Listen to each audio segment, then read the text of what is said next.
We want a trade deal with Europe. We want to be good neighbours with our European friends, but we desperately seek a referendum so that we can set this country free from political union. And there is no third way. There is no renegotiation of any value that is to be had in Brussels. Now, our position is perfectly clear. We want our country back. We want an Australian-style point system so that we can choose the quantity and type of people who come to live, work and settle in our country. So we simply won't allow foreign criminals to come into this country. And all migrants that come to Britain will have to have their own health insurance. And nobody will be able to access the benefit system until they've been in Britain for 5 years, paid their taxes and obeyed the law. Something, of course, that is, again, only possible outside membership of the European Union. We're still campaigning for no tax on the minimum wage up to earnings of £13,000 a year. We want to raise the threshold at which people start paying 40p tax to £55,000 a year. We want to introduce a new 30p tax band for those earning between £45,000 and £55,000 a year. And, of course, we want to remove inheritance tax, which is now one of the biggest barriers to young people getting on to the housing ladder.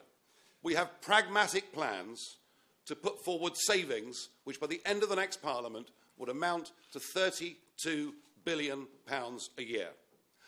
We do that by radically cutting the foreign aid budget. We do it by ending EU contributions, which are wholly unnecessary to us doing trade. We do it by scrapping vanity projects such as HS2.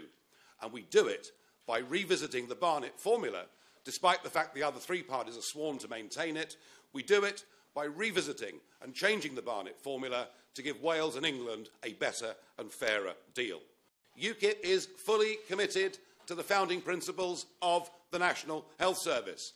And we're the one party with a costed plan to increase spending by up to £3 billion a year. We want to train 20,000 extra nurses, 8,000 extra GPs, 3,000 more midwives.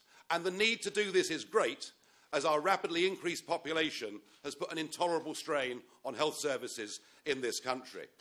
And we also want to end the tax on illness by scrapping hospital parking charges. But what we're also offering is a well-thought-through, planned, brownfield building revolution that would give us 1 million new homes by 2020.